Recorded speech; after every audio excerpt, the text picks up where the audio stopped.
দিয়েছেন যোগ্য বলবেন। আজকে তো মুখ্যমন্ত্রী আপনাদের জন্য অনেক ভালো নতুন পদক্ষেপ এলো চাকরিহারা যোগ্য শিক্ষকদের ক্ষেত্রে, কি বলবেন এই পদক্ষেপকে কিভাবে দেখবেন? দেখুন, প্রথমত আজকের রাজ্যের মাননীয় মুখ্যমন্ত্রী তিনি বলেছেন যে আগামী দিনে যে পরীক্ষাগুলো হবে পশ্চিমবঙ্গে 6.5 লক্ষ শূন্যপদ, সেই শূন্যপদগুলোয় যে পরীক্ষা হবে সেই পরীক্ষায় মেধার উৎকর্ষতাকে গুরুত্ব দেওয়া হবে, ওএমআর শিট দেওয়া হবে এবং ইন্টারভিউয়ের যে নাম্বার সেই নাম্বারটাকে কমানো হবে। কেন বলছেন? আপনারা জানেন যে পূর্বতন যে মমতা বন্দ্যোপাধ্যায়ের রাজ্য সরকার ছিল তারা 26,000 জনের চাকরি কেড়েছে। তাদের মধ্যে বহু যোগ্য শিক্ষক শিক্ষিকা এবং শিক্ষাকর্মীরা ইতিমধ্যে অনেকে মারা গেছেন, তারা চাকরি হারিয়েছেন। যোগ্য শিক্ষাকর্মীদের 14 মাস ধরে বেতন বন্ধ। আমরা দীর্ঘদিন ধরে যখন বলছিলাম ওএমআর এর ভিত্তিতে যোগ্যতার মাপকাঠিতে চাকরি ফেরানোর ব্যবস্থা করুক, পূর্বতন সরকার করেননি। অবশেষে আজ দেখছেন সেই ওএমআর প্রকাশিত হয়েছে। শিক্ষকদের ক্ষেত্রে, শিক্ষাকর্মীদের ক্ষেত্রেও প্রকাশিত হবে। নতুন সরকারের কাছে আমাদের আবেদন, বা প্রাক্তন আমাদের মাননীয় বিরোধী দলনেতা যিনি শুভেন্দু অধিকারী, আজকের প্রিয় মুখ্যমন্ত্রী, তিনি আমাদের আশ্বাস দিয়েছিলেন, আমার মাথায় হাত দিয়ে তিনি বিধানসভায় বলেছিলেন ক্ষমতায় আসলে ওএমআর এর ভিত্তিতে ধারাবাহিকতা সহ বৈধ যোগ্য শিক্ষক শিক্ষিকা এবং শিক্ষাকর্মীদের সে বিধানসভায় বিল এনে হোক বা শিক্ষা দপ্তরের এক্সট্রিম পাওয়ার এক্সারসাইজ করে হোক চাকরি ফেরাবেন। আবার SLST 2 যদি 2025 পরীক্ষা দেখেন, সেই পরীক্ষায় দেখবেন 20 মার্কস ইন্টারভিউ এবং ডেমনস্ট্রেশন। অর্থাৎ কাউকে যদি আপনার চাকরির প্রতিহিংসা পরায়ণ তো ছিল পূর্বতন সরকার, অর্থাৎ কাউকে চাকরি পাইয়ে দেওয়া আর কাউকে যোগ্য ছেলেকে বঞ্চিত করা, সেটা কিন্তু এই 20 নম্বরের মাধ্যমে সম্ভব ছিল। আজকের যে মুখ্যমন্ত্রী যে সিদ্ধান্ত নিয়েছে মেধার উৎকর্ষতার ভিত্তিতে যে নিয়োগ, সেটাকে চাকরিহারাদের পক্ষ থেকে আমরা সাধুবাদ জানাই। এবং বাংলার জনগণ যে প্রাক্তন দুর্নীতিগ্রস্ত মমতা বন্দ্যোপাধ্যায় সরকারকে যেভাবে হটিয়ে দিয়েছে, তার কারণ হচ্ছে তারা দুর্নীতির বিরুদ্ধে স্বচ্ছ নিয়োগ চায়। গ্রামগঞ্জের গ্রামীণ শিক্ষার সাথে যুক্ত সাধারণ ঘরের ছেলেমেয়েরা যাতে চাকরি পেতে পারে মেধার ভিত্তিতে, কোনো ঘুষ না দিয়ে, তার জন্য ভোট দিয়েছেন মুখ্যমন্ত্রী। সেই জনগণের আওয়াজ মেনে, দাবি মেনে কাজ করছেন। ধন্যবাদ জানাই আমরা। আপনাদের এই 100 নম্বর পরীক্ষাটা কিভাবে নেবেন? 100 নম্বরের পরীক্ষায় রুলস আছে। আপনার 35 এক্সপিরিয়েন্স, 35 আপনার একাডেমিক্স করতে পারে বা 30 করতে পারে, 60 পরীক্ষা নিতে পারে এক্সামিনেশন ওএমআর এর ভিত্তিতে, 10 নম্বর ইন্টারভিউ হতে পারে। এই ইন্টারভিউর আবার দুটো পার্ট হতে পারে, একটা 5 ইন্টারভিউ 5 ডেমনস্ট্রেশন। অর্থাৎ এই প্রক্রিয়ার মাধ্যমে আমি এখনো জানি না, যদি আমাকে আপনারা জিজ্ঞেস করেন আমি বলবো 30 নম্বর হচ্ছে একাডেমিক্স যার যা কোয়ালিফিকেশন, এবং 60 নম্বর এক্সামিনেশন, 10 নম্বর ইন্টারভিউ এবং ডেমনস্ট্রেশন। অর্থাৎ 5 ইন্টারভিউ 5 ডেমনস্ট্রেশন। অর্থাৎ আপনাকে যদি ডিসক্রিমিনেটও করা হয় সেটাও সুযোগটা কম থাকবে। এই প্রক্রিয়ার মাধ্যমে একেবারে বাছা বাছা যোগ্য ছেলেরা গ্রামীণ সরকারি শিক্ষার সাথে যুক্ত বা অন্যান্য দপ্তরে যাওয়া সম্ভব, সেটাই সরকার করার চেষ্টা করছে। আমরা সাধুবাদ জানাই। সরকার পরিবর্তনের পর বিগত সরকারে আপনি নবান্ন অভিযান করেছিলেন, একাধিকবার আওয়াজ তুলেছিলেন এই চাকরিহারাদের ক্ষেত্রে। আজ যে সরকার পদক্ষেপ নিল তাকে কিভাবে দেখছেন? দেখুন, আমরা তো পূর্বতন রাজ্য সরকারের দুর্নীতির বিরুদ্ধে, আপনারা জানেন পশ্চিমবঙ্গের সমস্ত জেলা আমি আন্দোলন ছড়িয়ে দিয়েছি।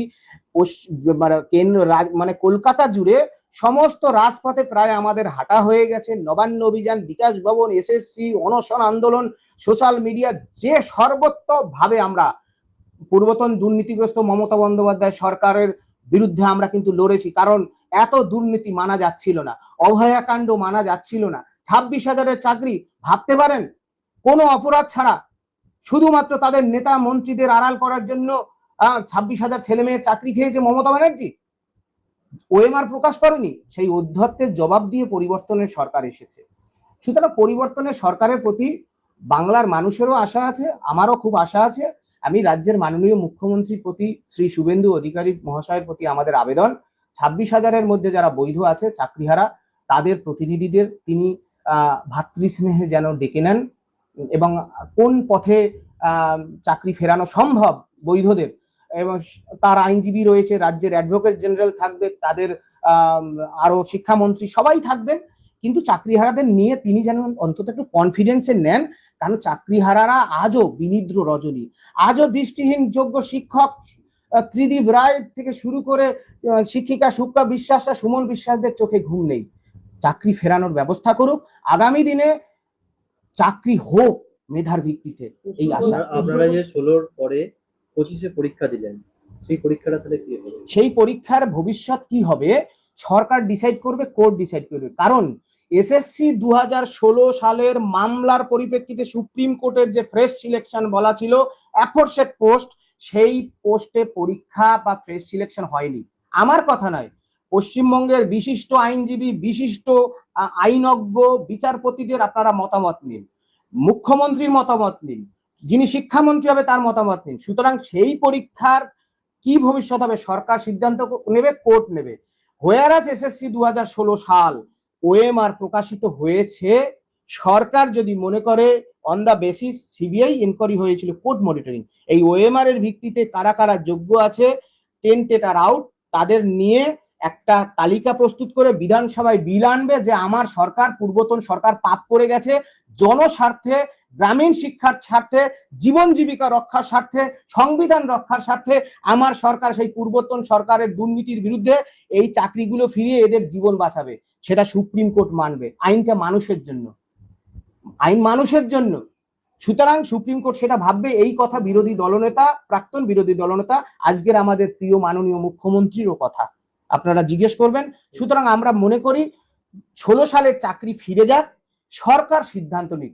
আমি চাইবো না যে কোনো প্যানেল একটা যোগ্য চাকরিও বাতিল হোক, আমি এটা চাইবো না। আমি জানি কি যন্ত্রণা, আমার বেতন বন্ধ হয়েছিল, আমি বারবার থানায় থানায় আমাকে লক আপ করেছিল, আমি জেলবন্দি হয়েছি, আমি হেনস্থ হয়েছি, সেজন্য আমি এই ব্যথাটা অনেকের থেকে বেশি বুঝি। ওই জট না কাটলে, ওই জট যদি না কাটে নতুন করে রিপিট করতে পারবে মনে হয় আপনার? সরকারের কাছে এটাই তো আমি বলছি, সরকারের আইনজীবী আছে, অ্যাডভোকেট জেনারেল আছে, এই জট অতি দ্রুত কাটানো সম্ভব, অতি দ্রুত কাটানো সম্ভব। তার প্রথম পদক্ষেপ হওয়া উচিত, আমার উচিত বলা ঠিক নয়, সরকার প্রতিষ্ঠিত হয়েছে, সরকারি সিদ্ধান্ত। প্রথম পদক্ষেপ 2016 সালের যোগ্যদের চাকরি ফেরানো।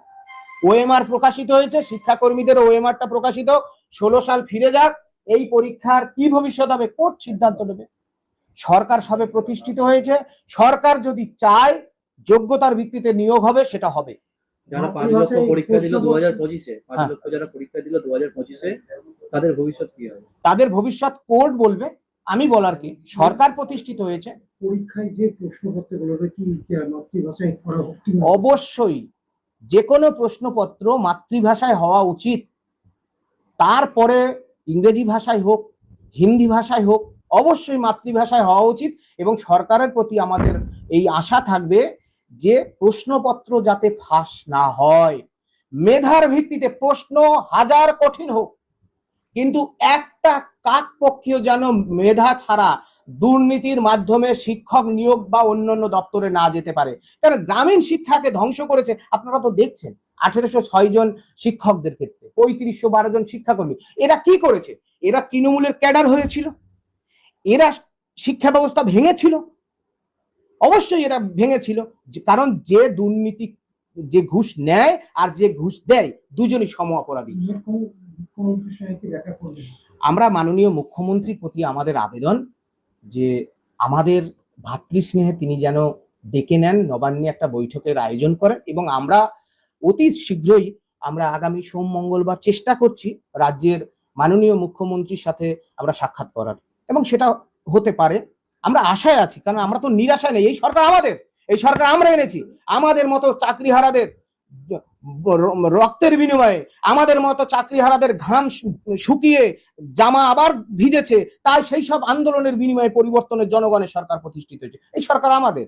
সুতরাং এই সরকারের সঙ্গে আমরা সুষ্ঠুভাবে, সরকার আমাদের ডেকে নেবে, আমাদের কনফিডেন্সে নিক, আমরা একটু শান্তিতে ঘুমোই, এই আশা আমাদের। আমি সরকার পরিবর্তন হওয়ার পর মাননীয় মুখ্যমন্ত্রী শ্রী শুভেন্দু অধিকারী মহাশয়কে সংগ্রামী অভিনন্দন, গৈরিক অভিনন্দন জানিয়েছি চাকরিহারাদের পক্ষ থেকে। এবং ইতিমধ্যেই 19 মে 2026 আমি রাজ্যের মাননীয় মুখ্যমন্ত্রীকে যোগ্য শিক্ষক, শিক্ষিকা, শিক্ষাকর্মী এবং অনশনকারী মঞ্চের পক্ষ থেকে আমাদের সুনির্দিষ্ট দাবি এবং আবেদন নিয়ে আমরা ইতিমধ্যেই চিঠি করেছি, এবং সে আমার দৃঢ় বিশ্বাস সেই চিঠি তিনি পড়েছেন। শিক্ষা প্রতিমন্ত্রী ডক্টর শ্রী সুকান্ত মজুমদার মহাশয়ের সাথে আমরা ইতিমধ্যেই সাক্ষাৎ করেছি, আমাদের দাবি আবেদন তুলে দিয়েছি। আশা করি সরকার আমাদের দাবিটা ন্যায্য। আমরা সঠিক পথে আছি বলে আজও টিকে আছি, আগামী দিনেও টিকে থাকবো। একটা যোগ্য ছেলের কেউ বঞ্চিত যাতে না হয়, এটাই সরকারের প্রাথমিক লক্ষ্য এবং করবে মাননীয় মুখ্যমন্ত্রী, এটা আমার আশা। 100% আশা নিয়ে আছে। আমি নিরাশায়, আমি পজিটিভ, আমি আন্দোলনের ছেলে, আমি পজিটিভে বিশ্বাস করি। একটা সময় গিয়ে দেখা করেছিলেন, হ্যাঁ, এই তখন বিরোধী দলনেতা ছিলেন, এখন তো উনি মুখ্যমন্ত্রী হয়েছেন, আপনাদের তখন তো মাথায় হাত দিয়ে বলেছিলেন যে আপনাদের অবস্থা বলুন বা আপনাদের বিষয়টা বলুন, কি বলুন? দেখুন, আমরা তো প্রায় দুবার আমরা বিধানসভা অভিযান করেছি। তা প্রথমবারও আমি মাননীয় বিরোধী দলনেতা শ্রী শুভেন্দু অধিকারী মহাশয়কে চিঠি দিয়েছিলাম। পরবর্তীকালে 4 সেপ্টেম্বর পরীক্ষার দুদিন আগে আমরা ওই পরীক্ষাটা আমাদের জন্য নয় এই বলে বিধানসভা অভিযানে গিয়েছিলাম। সেখানে প্রাক্তন বিরোধী দলনেতা আজকের প্রিয় মুখ্যমন্ত্রী মাননীয় শুভেন্দু অধিকারী মহাশয় এসেছিলেন। আপনারা জানেন, তিনি অন রেকর্ড আমার মাথায় হাত দিয়ে বলেছিলেন আমরা ক্ষমতায় আসলে যোগ্যদের তালিকা নিয়ে সুপ্রিম কোর্টে যাব। আমরা এই দাবিতেই বিধানসভায় গিয়েছিলাম যে ওএমআর এর ভিত্তিতে কর্মরত শিক্ষক শিক্ষিকা এবং আনটেন্টেড শিক্ষাকর্মী, যে যোগ্য শিক্ষাকর্মীদের 14 মাস ধরে বেতন বন্ধ বা যে টেন্টেড প্রকাশিত হয়েছে সেই জায়গাটা তো যোগ্য ওয়েটিংরা পেত, আজকে এই ওএমআর এর ভিত্তিতে একটা যোগ্য তালিকা প্রস্তুত করে সেই তালিকা বিধানসভায় বিলানুক। যে আমি আগেই বলেছি, আমার সরকার পূর্বতন দুর্নীতিগ্রস্ত সরকারের কারণে বাংলার গ্রামীণ শিক্ষা ক্ষতিগ্রস্ত হয়েছে। কেন ক্ষতিগ্রস্ত হয়েছে আপনারা দেখবেন, শিক্ষকদের এক্সটেনশন দিয়েছে শিক্ষা ব্যবস্থা যাতে কোলাপস না করে। সুতরাং গ্রামীণ শিক্ষার সাথে যুক্ত শিক্ষকদের জীবন নষ্ট করেছে। তাই সংবিধান রক্ষার স্বার্থে, জীবন জীবিকা রক্ষার স্বার্থে আমার সরকার যোগ্যতার ভিত্তিতে এই ওএমআর এর ভিত্তিতে নিয়োগ দেবে বা শিক্ষা দপ্তরের একটা পাওয়ার এক্সারসাইজ করে। সুতরাং সেই বক্তব্য থেকে রাজ্যের মাননীয় মুখ্যমন্ত্রী সরে আসবে না, আমাদের এটা আশা আছে এবং সেজন্য আমরা সাক্ষাৎ করব এবং তিনিও, আমরা বিশ্বাস করি তিনি আমাদের ডেকে নেবেন। আমরা বিশেষ কিছু বক্তব্য মানে আমাদের বলার নেই, আমরা এইটুকুই বলছি তিনি ডেকে নেবেন। কি নাম? আমার নাম সুমন বিশ্বাস।